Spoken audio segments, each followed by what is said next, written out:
everyone, and welcome to another edition of the amazing Mindset Chat Room. And I'm absolutely delighted today to welcome Libby Dean, who's over in Nova Scotia. Now, Libby and I met just fairly recently on this infamous bite-sized breather that I keep talking about. It's a little Wednesday morning, half an hour between people who want to just connect and share ideas. And so it was in this way that I met Libby, and I was fascinated by the work she does. So I'm just going to ask Libby to introduce herself and start to tell us a little bit about what she does, because it's really quite unique. Libby, welcome to the chat room with that beautiful star behind you. It's great to be here. Yeah, I love when people ask me about my work because I immerse myself in it and sometimes forget how peculiar and interesting it is. Mostly I don't forget that, but it's fun to try to describe it, partly because it's a visual type of work. So I do what's called graphic recording, and I sometimes refer to it as visual note taking or visual notes. And in my case, I work on large paper murals, essentially. So these are live drawn murals that are approximately 4 feet by 8 feet most of the time when I'm working. And I draw and write some words related to meetings and workshops that I'm invited to help facilitate, essentially. I'm not doing any of the speaking, but I'm listening and bringing what's being said into a visual element so that people can connect to what's being said differently. In many cases, this is seen as, a form of note taking. It evolved probably from the very dull reports that people see after meetings that probably very few people read. And then maybe people thought, well, let's work on a flip chart. It's active, it's in front of the room. And again, you turn the page and what you've written is sort of gone. And in this case, the mural is there for the whole meeting. Often people are standing looking at it or talking about parts of it, or they often will take their picture in front of it.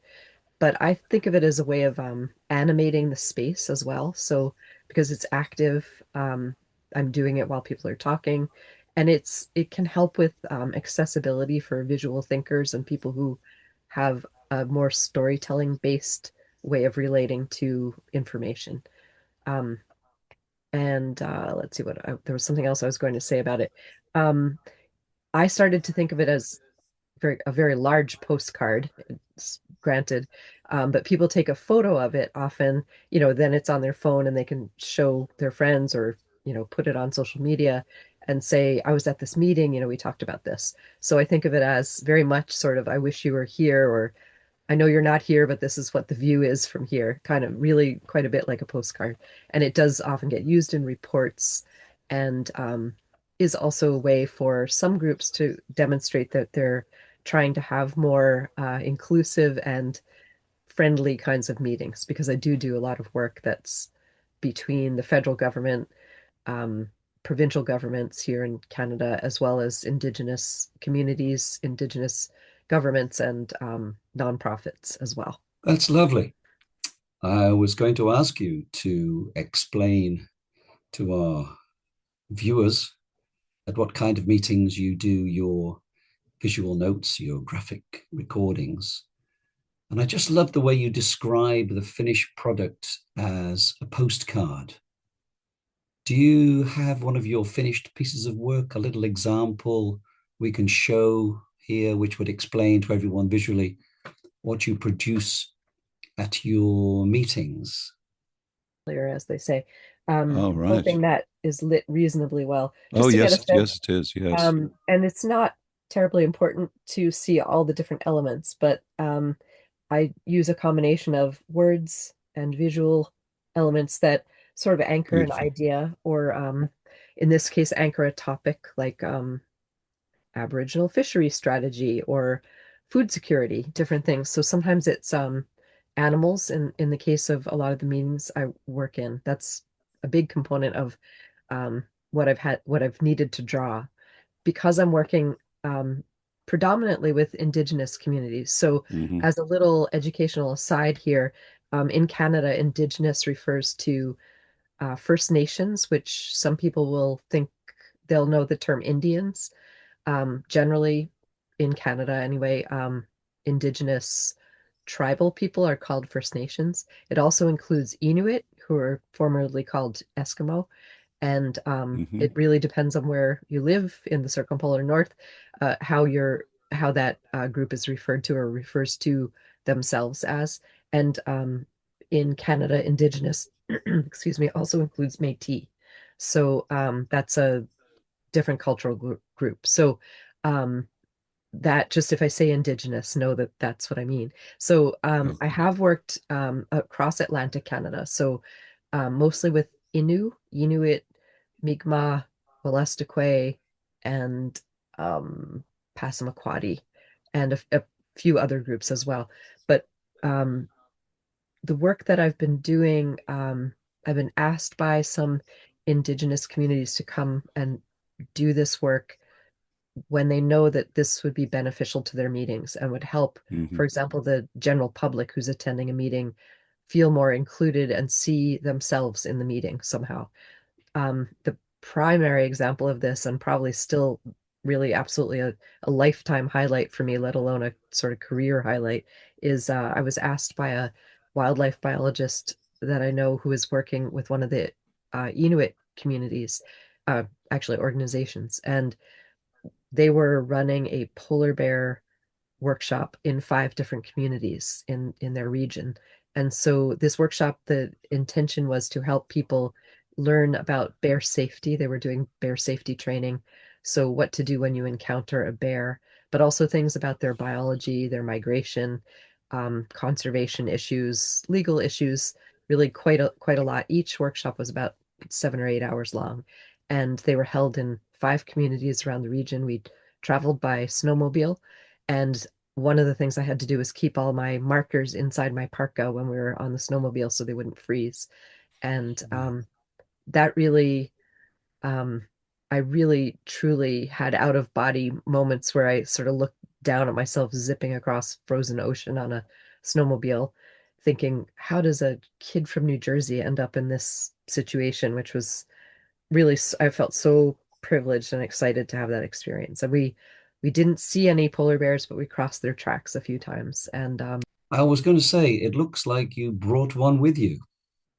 yes, I'm surrounded by proxy polar bears here, but um, so we in those communities, it was a very good example for me of what the purpose of doing this was.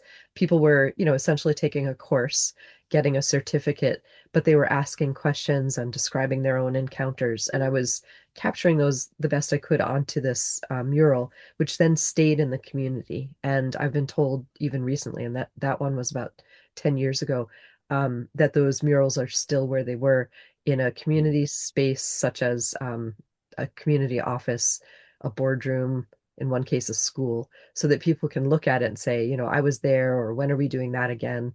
Um, but it gives them the information as well. So the information was, for example, when you do encounter a polar bear, if any of you listening or watching this happens to you, is you're supposed to make yourself large. So yell, put your arms up, shout, make noise. So that is included in this imagery so that people even just have a quick shorthand to say, right, I have to do that. So that's one of the examples of how this got used. So. It's really incredible to listen to you describing what you do. And the first time I heard you talking about it, I was just thinking how wonderful it is to not have to go through the reading of the minutes of a meeting, and how wonderful to be able to study a mural of the entire meeting, and you can just pick from it those moments that are important to you and just get visual reminders. It's like when you look at this lovely postcard, you're going to be reminded of lots of things that were discussed in the meeting. Not everything, of course, but different things at different times. and it's going to be very popular with folk who don't have great reading skills or great retention skills. And so your work is an absolutely wonderful way of helping or facilitating connection and communication between different types of people or peoples, from your indigenous peoples to your government officials. And it's just wonderful, this connection that you bring to a meeting. What a wonderful feeling you must have about this work. And it reminds me of one of the first conversations we had, of how lucky we were doing the work that we do. Neither of us contemplating retirement, just enjoying what we're doing, a kind of performance art. And you did mention that on occasions you look down at yourself and wonder, how on earth did I end up here? You know, the kid from New Jersey.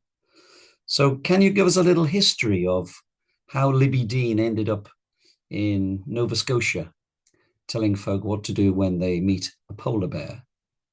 Yeah, well, it's I mean, very, very long story short, but I was probably an unconventional and very sort of now I know the word, since going to university, but interdisciplinary kind of a thinker.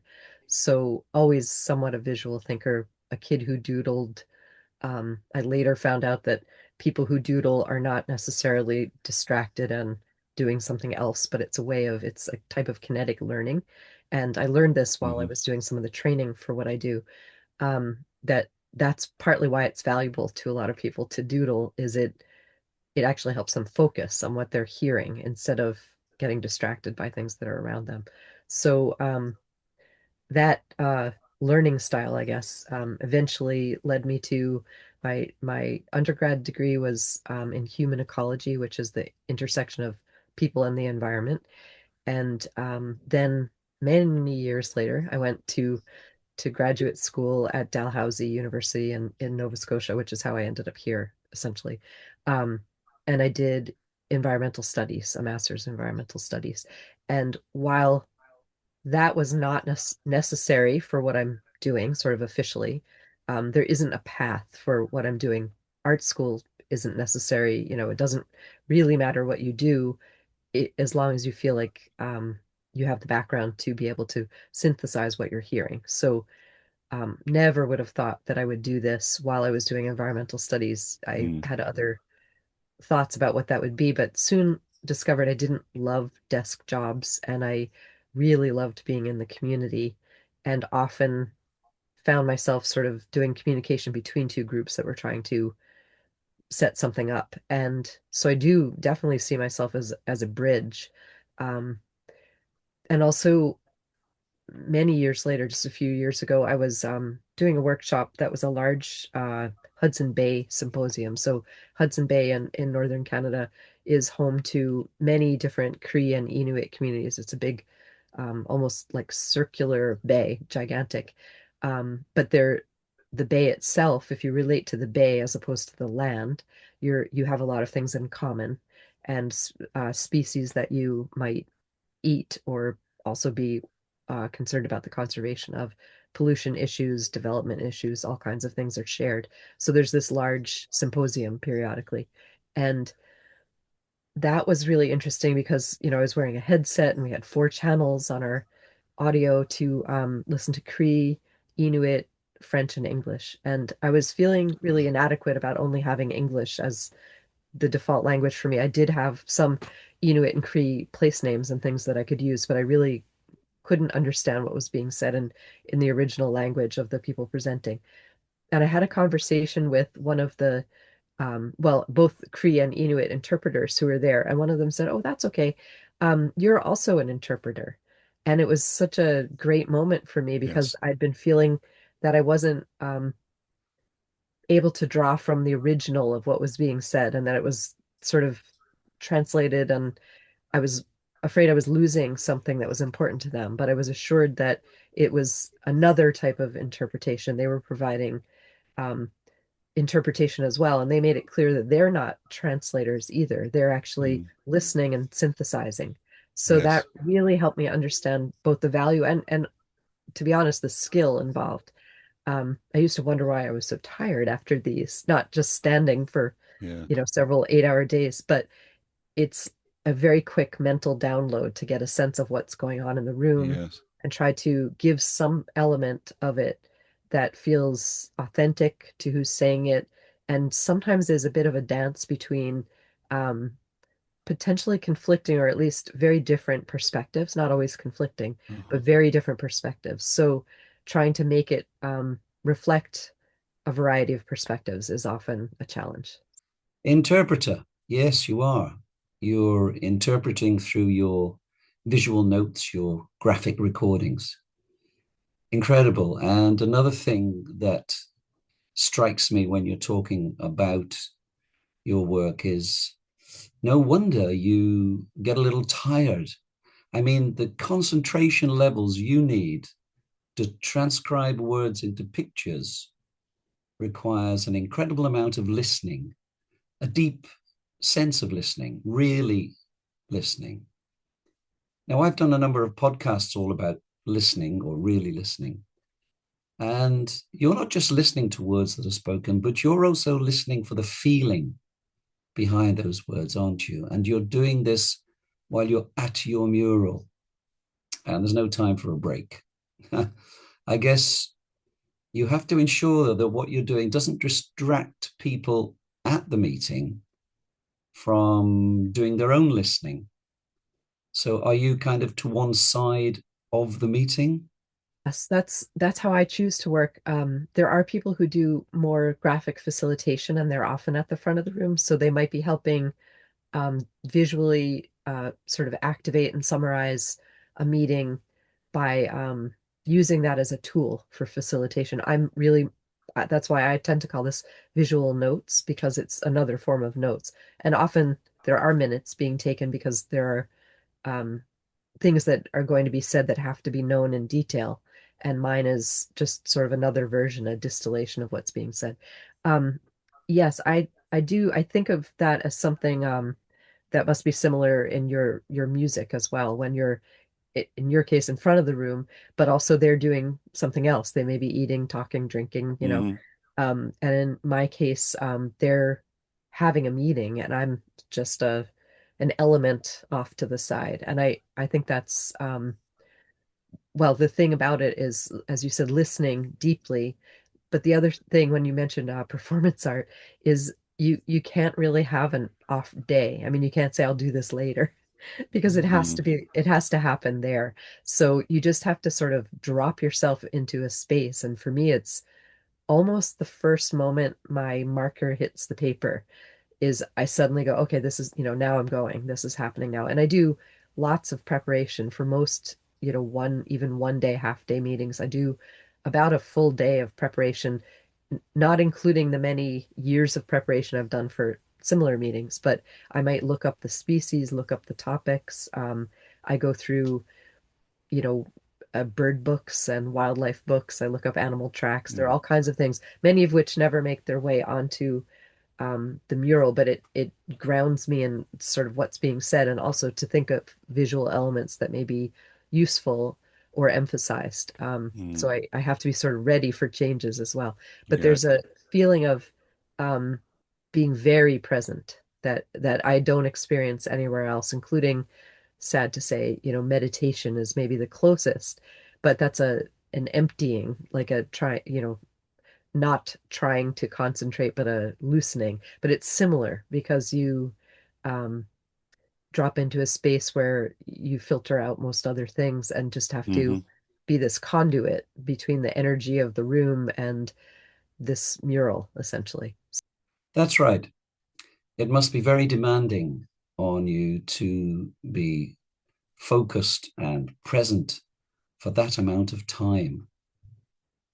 Libby, the one thing I would love to explore with you in more detail is what the kid from New Jersey has learned from her interaction with the Indigenous peoples of Canada. It's really like another world to us. I think the thing for me that was a real eye opener was I very much remember in school being taught, in social studies about different groups like Egyptians, and I know I did a mural of pyramids at that point. Um, but every culture we were learning about, in particular, I remembered this, that the Indians were always referred to in the past tense. And that was so shocking for me when I realized that, because I didn't realize that there were any indigenous people growing up. It was always past tense. It was the Navajo, herd sheep and live in hogans, and the Hopi live on mesas, and, the Inuit live in the far north and hunt caribou. And it was never, I knew nothing. I just, because it was past tense, I didn't realize there were any indigenous people, which is horrifying. Um, in Canada, there's, been loads of changes in relations with First Nations, Inuit, and Métis over the time that I've lived here, certainly. But the there's no way you could not know that indigenous people exist now and live with you, live doing things with you. They're all the same things you are. I mean, I thought about how come I never learned that there were, Navajo doctors and taxi drivers and school teachers and moms and dads, and they were always in the past tense, and they were always stuck in a particular, um, usually kind of colonial impact reference was usually what was used. So that, that's definitely several more podcasts, but in terms of, for me, it was learning to be, just listen, as you said, that just deep listening. There's nothing I need to bring except for being genuine and listening and learning and being willing to be wrong, or learn something new, etc. When I am in any situation. So that's not different, necessarily for Indigenous communities and settings. But I did my master's research with young Inuit women about um, really their decision making on what to eat and feed their children, like during pregnancy and early childhood. And that was a direct result of a recognition by mostly, I'd say actually academics, that they had done a disservice to Inuit years ago by reporting very unskillfully about some of the uh, environmental contaminants that they had realized were in the traditional food. So in fish and caribou, and but mostly sea mammals, seals and whales, polar bears. So they had made people very afraid of their customary food by reporting this in a very alarmist kind of a way.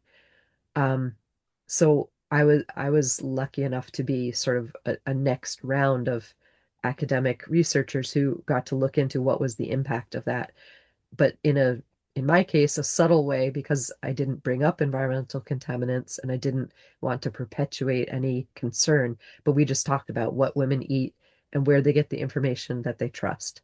So it was about communication and risk communication ultimately for those from the outside who have something to say, um, to Inuit communities, thinking about how do I do this better in a way that doesn't actually make people make worse choices because they're now choosing all kinds of processed foods instead of traditional foods, some of which are of minimal risk. So that was that kind of um, tension between sort of outside and inside, and just how people are and where they learn from each other, and then just really getting to sit around tables with, in that case, mostly young women, just laughing and talking and being with their kids and day-to-day life. There's sort of no way to say what I learned except for, that it's just people being people. And if you Yeah. listen and are just present, you get something completely different than if you barge in and tell people what's going on and act like the expert and stand up in front of a room and don't accept a cup of tea and expect everything to go, exactly how you plan, and disappear. You won't get anything you won't have a sense of how things are. Meeting them where they are, for who they are, and not what you expect them to be. Exactly. And I just feel like that's probably in a lot of ways, where we met, you and I, Bite Size Breather is sort of a group of people a fluctuating group of people, but who probably all embody that mindset at some point in our work and our daily lives, because what else is there really? We'll all be unhappy if we wish the world would conform to our view of, the meeting should be here and at this time, and the most important people that we invited didn't come. And, there's lots of ways we can be disappointed with what's really in front of us. But if we're just there with what's in front of us, it's pretty different. It's pretty liberating, really. And it is what is there. So that's what you That's have right. to work with. So Yeah. Yeah.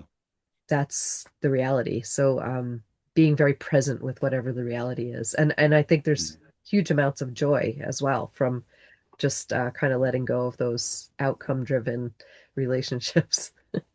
Well, it strikes me that you're very lucky, if lucky is the right word, or very privileged to work with Indigenous peoples. Most of us have never had, or will never have the chance or the opportunity to be with, to talk to, and to work with such people. So I think you're extremely blessed to have had that experience. And consequently, you have such an interesting life from where you are to who you're working with and what you provide for people in the way of connection and communication and understanding. Thank you, Libby, for sharing us here, your stories in the chat room. And I will see you soon on another bite-sized breather on a Wednesday morning at 10:30 GMT. That's 5:30 a.m. for Libby, by the way. And if any of our viewers and listeners would like to join the bite-sized breather, you might be lucky enough to meet Libby one day, one Wednesday. So I will put the link to the bite-sized breather in the description of this video, along with one of Libby's amazing murals. Thank you, Libby. Opportunity. Thank you very much.